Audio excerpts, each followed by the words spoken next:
No student, तो आज हम करेंगे standard form of a LPP. पहले हमने किया था ग्राफिकल मेथड, फिर उसके बाद हमें करना होता है सिंपलेक्स मेथड। तो सिंपलेक्स मेथड के लिए हमें सबसे पहले क्या पता करना होता है कि स्टैंडर्ड फॉर्म क्या होगी एलपीपी की। तो देखो स्टैंडर्ड फॉर्म कैसे बनाएंगे हम एलपीपी की। The standard form of a LPP has the following characteristic. तो उसकी ये कैरेक्टरिस्टिक है। फर्स्ट ऑफ ऑल क्या है, all the inequality constant should be converted into equations except for the non negative restriction. हमारे पास कॉन्स्टेंट होते हैं तो उनमें से एक नॉन नेगेटिव वाला भी होता है। उस नॉन नेगेटिव रिस्ट्रिक्शन को छोड़ के जितने भी कॉन्स्टेंट हैं उनको क्या करेंगे, वो इनइक्वालिटी की फॉर्म में हैं अगर, उनको इक्वेशन की फॉर्म में कन्वर्ट कर देंगे। ठीक है, मतलब कि जितने भी कॉन्स्टेंट हैं, जितनी भी इनइक्वालिटी हैं, उनको हम क्या करेंगे, इक्वेशन की फॉर्म में कन्वर्ट कर देंगे और नॉन नेगेटिव रिस्ट्रिक्शन को एज इट इज़ रहने देंगे, उसमें कोई भी चेंज नहीं करेंगे। ठीक है, this can be done by augmenting, add or subtracting the left hand side of each constant by non-negative variables। और ये हम कैसे कर सकते हैं, इनइक्वालिटीज़ को इक्वेशन में कैसे कन्वर्ट कर सकते हैं, जब हम उसमें कुछ या तो कुछ ऐड करें या सब्ट्रैक्ट करें। ठीक है, उसके लेफ्ट हैंड साइड में। तो ये कैसे होगा, these new variables are called slack variables and surplus variables. तो इन वेरिएबल्स को हम स्लैक वेरिएबल या सरप्लस वेरिएबल्स बोलते हैं। स्लैक वेरिएबल वो होते हैं जिनको हम ऐड करते हैं। कब ऐड करते हैं, जब हमारा कॉन्स्टेंट है वो किस फॉर्म में हो, लेस देन इक्वल टू वाली फॉर्म में हो। ठीक है, तो उसको बोलते हैं स्लैक वेरिएबल। और सब्ट्रैक्ट कब करते हैं कॉन्स्टेंट में से, जब वो ग्रेटर देन इक्वल टू की फॉर्म में हो। तो इस केस में since in the case of greater than equal to constant, हम क्या करेंगे, वेरिएबल को सब्ट्रैक्ट करेंगे जो क्या रिप्रेजेंट करता है, surplus of the left hand side over the right hand side. ठीक है, तो वो सरप्लस को रिप्रेजेंट करता है। कहने का मतलब क्या है कि अगर हमारा less than equal to form वाली कॉन्स्टेंट है तो उस टाइम पे उसको इक्वल टू बनाने के लिए, इक्वालिटी बनाने के लिए क्या करेंगे, कुछ ऐड करेंगे, क्योंकि वो लेस देन इक्वल टू है तो उसको हम बोलते हैं स्लैक वेरिएबल। और अगर हमारा constant greater than equal to की फॉर्म में है तो उसमें से हम कुछ सब्ट्रैक्ट करेंगे और उसको बोलते हैं हम सरप्लस वेरिएबल। ठीक है, हमारी कन्वीनियंस के लिए देखो, अब जैसे ये वाली इक्वेशन है 4x minus 5y greater than equal to 7। तो इसको क्या करेंगे, इसको इक्वालिटी में कन्वर्ट करने के लिए क्या करेंगे, कुछ सब्ट्रैक्ट करेंगे, इसमें से कुछ वेरिएबल सब्ट्रैक्ट करेंगे, वो क्या हो जाएगा, सरप्लस वेरिएबल। ये x प्लस 3y है, ये लेस देन इक्वल टू 5 है, तो इसको इक्वालिटी में कन्वर्ट करने के लिए क्या करेंगे, कुछ ऐड करेंगे, तो वो हो जाएगा हमारा क्या, स्लैक वेरिएबल। तो जैसे ये फर्स्ट वाली थी, इसमें हमने क्या किया, s1 हमारा जो वेरिएबल है उसको सब्ट्रैक्ट कर दिया और ये इक्वल टू 7 आ गया। और सेकेंड वाली में क्या कर दिया, s2 को ऐड कर दिया, वो इक्वल टू 5 आ गया। तो ये जो s1 है ये क्या है हमारा सरप्लस वेरिएबल, s2 क्या है हमारा स्लैक वेरिएबल। ठीक है, और s1 s2 ये दोनों क्या रहेंगे, नॉन नेगेटिव रहेंगे, मतलब कि ग्रेटर देन इक्वल टू 0 रहेंगे। इसके बाद हम करेंगे सिंपलेक्स मेथड। तो सिंपलेक्स मेथड हम मेनली क्यों यूज़ करते हैं, when solution of a LPP of more than 2 variable is not possible. तो अब हम करेंगे solution of LPP by simplex method. तो एलपीपी हम कब यूज़ करते हैं, सिंपलेक्स मेथड, जब हमारे पास ग्राफिकल मेथड से सॉल्यूशन पॉसिबल नहीं होता, उस टाइम पे हम क्या करते हैं, सिंपलेक्स मेथड यूज़ करते हैं। या फिर हमारे मोर देन 2 वेरिएबल्स हो जाते हैं हमारे पास। ठीक है, ग्राफिकल में तो 2 वेरिएबल होते हैं, अगर हमारे पास मोर देन 2 वेरिएबल हो जाए तो हम क्या करते हैं, सिंपलेक्स मेथड यूज़ करते हैं। और सिंपलेक्स मेथड दिया था जॉर्ज डेंटाइज ने इन 1947। This method is an algebraic iterative procedure which will solve exactly any LPP in a finite number of steps and give an identification that there is an unbounded solution। और ये कहता है कि जो ये algebraic, ये जो सिंपलेक्स मेथड है ये आइटरेटिव मेथड है, इसमें बहुत सारी आइटरेशन होती हैं, ये बहुत सारे इसमें फाइनाइट नंबर ऑफ स्टेप्स होते हैं जो क्या देते हैं हमें, जिनको अप्लाई करके हमें क्या मिलता है, अनबाउंडेड सॉल्यूशन मिलता है। ठीक है, at each extreme point this method tell us whether that extreme point is optimal और नॉट। और हर एक एक्सट्रीम पॉइंट पे ये मेथड में बताता है कि क्या जो हमारा एक्सट्रीम पॉइंट आया है वो ऑप्टिमम है या नहीं है। ठीक है, इसके बाद देखिए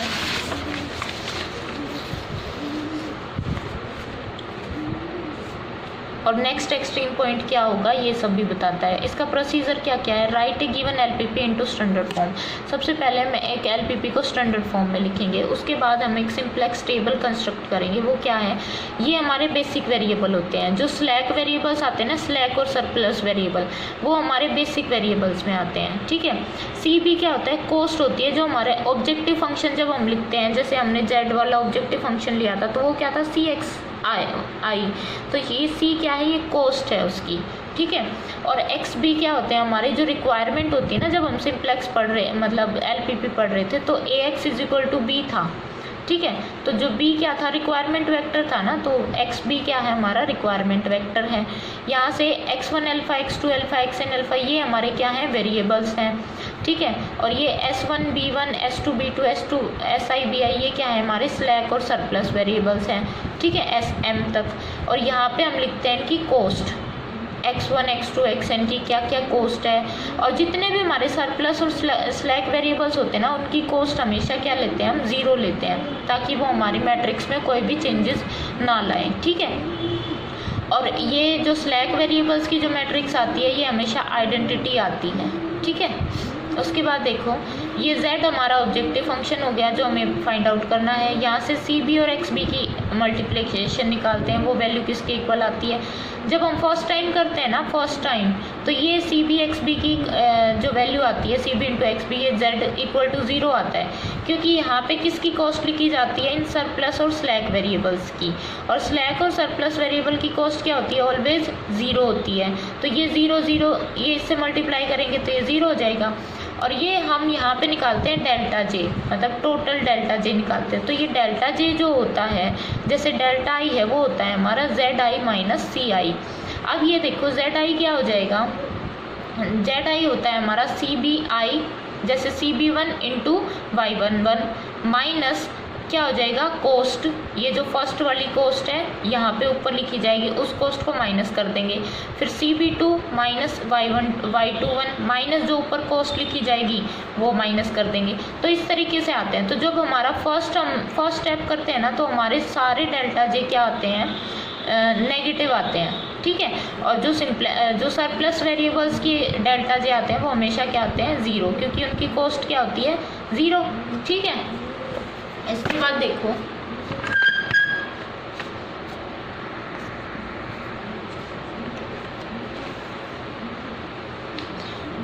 थर्ड स्टेप क्या है, find the optimum basic feasible solution. First find the net evolution. जो डेल्टा जे होता है उसको हम नेट इवैल्यूएशन बोलते हैं, जो कि क्या होता है, जेड जे माइनस सी जे। और जेड जे क्या होता है, C B I into Y I J, summation इन सब का हो जाएगा ना, सबके साथ हो रहा है, तो summation I from 1 to m C B I into Y I J minus C J, जो हमारी ये कॉस्ट आती है, अपर कॉस्ट। यहाँ पे हम ऑब्जेक्टिव फंक्शन की जो कॉस्ट आती है ना, ऑब्जेक्टिव फंक्शन के साथ जो कॉस्ट आती है वो लिखते हैं यहाँ पे। ये सब आपको ना क्वेश्चन से बहुत अच्छे से क्लियर हो जाएगा, बट अभी इसका प्रोसीजर यही है, ऐसे डायरेक्ट बताना है। तो यहाँ से देखो, ये C B X J minus C J, in fact there is no need to evaluate the value of delta J in the starting simplex table. जब हम स्टार्टिंग सिंप्लेक्स टेबल लेते हैं तो यहाँ पे हमें ये डेल्टा जे फाइंड आउट करने की ज़रूरत नहीं होती, क्योंकि ये हमेशा क्या आते हैं, नेगेटिव आते हैं, ठीक है। Also delta J is corresponding to the column of unit matrix are always 0। और जो ये डेल्टा जे हैं corresponding to this unit matrix, वो क्या रहेंगे, हमेशा 0 रहेंगे, ठीक है। इसके बाद देखो, ये तो हो गया हमारा थर्ड स्टेप। अब ऑप्टिमैलिटी टेस्ट कैसे करते हैं हम। ऑप्टिमैलिटी टेस्ट हम करते हैं first, if all delta J, अगर हमारे सारे डेल्टा जे क्या है, ग्रेटर देन 0 हैं, नॉन नेगेटिव हैं, तो सॉल्यूशन है वो हमारा ऑप्टिमम होगा। हमारा मेन मोटिव क्या होता है कि हमारे डेल्टा जे हैं वो नॉन नेगेटिव होने चाहिए, तो हमारा सॉल्यूशन क्या हो जाएगा, ऑप्टिमम हो जाएगा। बट अगर कोई एटलीस्ट एक डेल्टा जे है वो नेगेटिव है, तो सॉल्यूशन है under the test is not optimal, तो वो सॉल्यूशन ऑप्टिमम नहीं होगा। तो हम उस सॉल्यूशन को क्या करेंगे, इम्प्रूव करेंगे कुछ स्टेप से। तो इसमें क्या करेंगे, first if the corresponding to most negative delta J, अब हम इनमें से क्या करेंगे, most negative delta J find out करेंगे। मोस्ट नेगेटिव, जैसे मान लिया हमने ये है, अगर इसके कोरस्पॉन्डिंग ये वाला जो कॉलम है, अगर इसकी सारी वैल्यू, सारी एंट्रीज क्या है, नेगेटिव, तो हमारा सॉल्यूशन आएगा ही नहीं, वो सॉल्यूशन क्या हो जाएगा, अनबाउंडेड। अगर ये सारी वैल्यू नॉन नेगेटिव नहीं है, तो हम क्या निकालते हैं, फिर इसके बाद फोर्थ स्टेप क्या है, in order to improve this basic feasible solution the vector entering the basic matrix and the vector to be remove.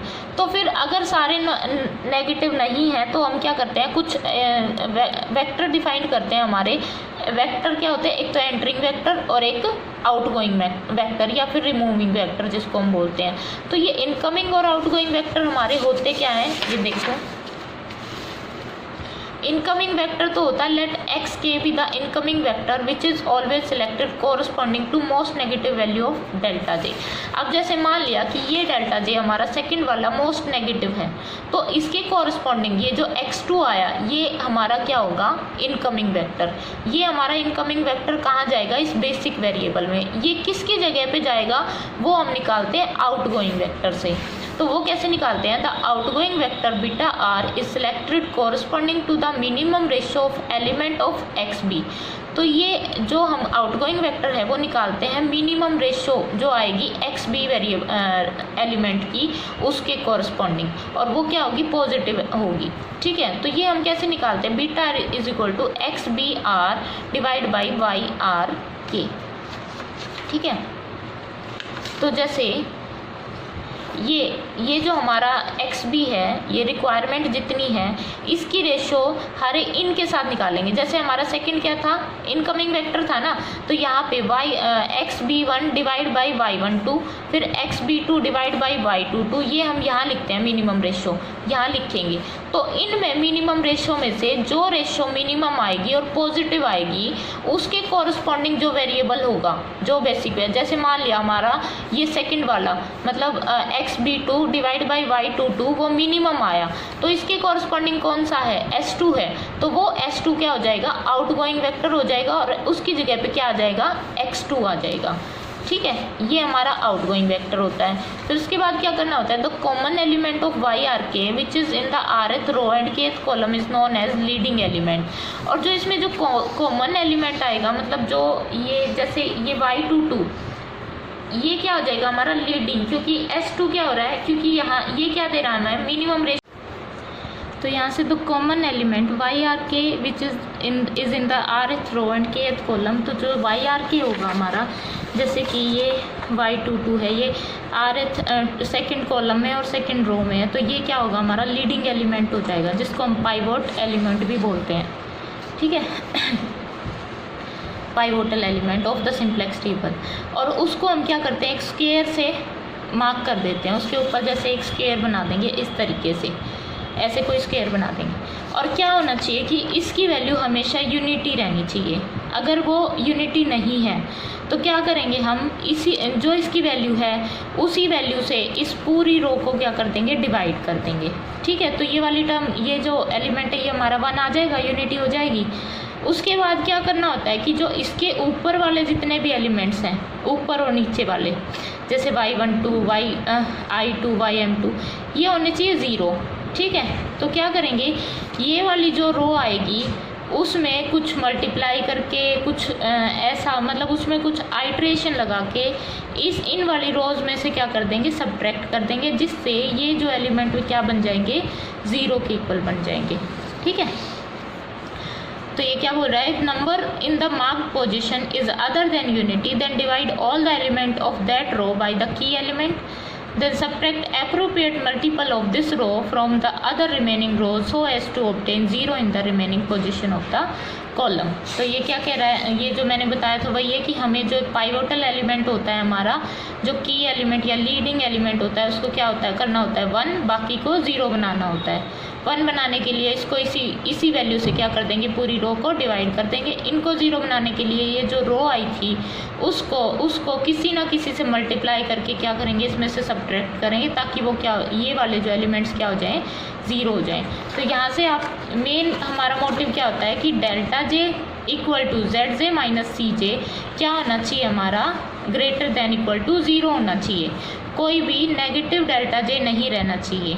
ठीक है, और जो नेगेटिव डेल्टा जे होगा उनमें से, अगर हमारे पास नेगेटिव डेल्टा जे हैं उनमें से जो सबसे ज़्यादा नेगेटिव होगा, मोस्ट नेगेटिव होगा, वो हमारा उसके कॉरस्पॉन्डिंग जो कॉलम वेक्टर है वो क्या होता है, इनकमिंग वेक्टर। ठीक है, और आउटगोइंग क्या हो जाएगा, जब हम इस एक्स बी की इस एक्स बी की रेशियो लेंगे इस जो हमारा एंटरिंग वेक्टर है उस कॉलम के साथ, तो उनमें से जो मिनिमम रेशियो आएगी उसके कॉरस्पॉन्डिंग जो वेरिएबल होगा बेसिक वेरिएबल, वो क्या हो जाएगा हमारा आउटगोइंग वेक्टर। ठीक है, और यहाँ से जो मोस्ट नेगेटिव डेल्टा जे के कॉरस्पॉन्डिंग जो कॉलम है वो क्या हो जाएगा इनकमिंग वेक्टर। तो ये ऐसे करना होता है मैम, ये मेनली आपको एग्जाम्पल से समझ आएगा। ये तो हमारा प्रोसीजर था जो हम एग्जाम्पल से पहले किया है हमने, उसके बाद हम क्वेश्चन सॉल्व करेंगे जिससे आपको ये प्रॉपर तरीके से समझ आ जाएगा। पहले इसको आप नोट डाउन कर लो नोटबुक में, फिर उसको समझ लो, थोड़ा सा पढ़ के देखो, फिर कल हम इसका एग्जाम्पल करेंगे। ठीक है।